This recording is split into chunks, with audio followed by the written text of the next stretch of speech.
Setelah gencatan senjata di Gaza terjadi, politik di Israel mulai memanas.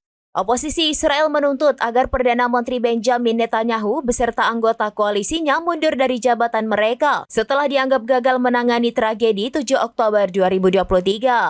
Tuntutan ini muncul setelah Kepala Staf Angkatan Darat Israel Herzi Halevi dan Komandan Komando Selatan Yaron Finkelman mengumumkan pengunduran diri mereka. Dalam pernyataannya, Halevi mengatakan ia telah memberitahu Netanyahu dan Menteri Pertahanan Israel Katz bahwa dirinya akan mundur dari jabatan pada 6 Maret 2025. Setelah pengunduran diri Halevi, para pemimpin oposisi mengkritik Netanyahu, mendesak dia dan pemerintahannya untuk memikul tanggung jawab dan mengundurkan diri. Sementara itu, pemimpin Partai Israel Beitenu Avigdor Lieberman juga meminta Netanyahu dan anggota kabinet keamanannya untuk bertanggung jawab dan pulang ke rumah.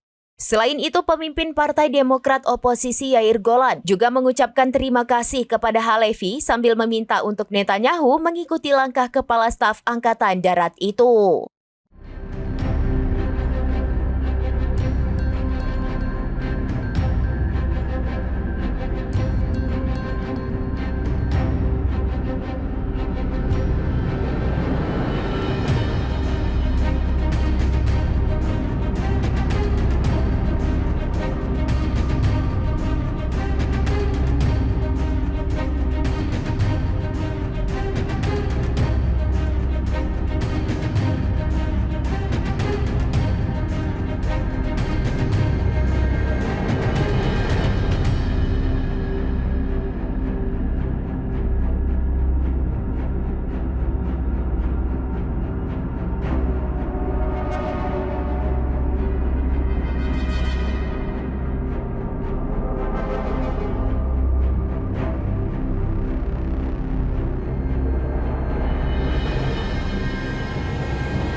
Download Tribun X sekarang, menghadirkan lokal menjadi Indonesia.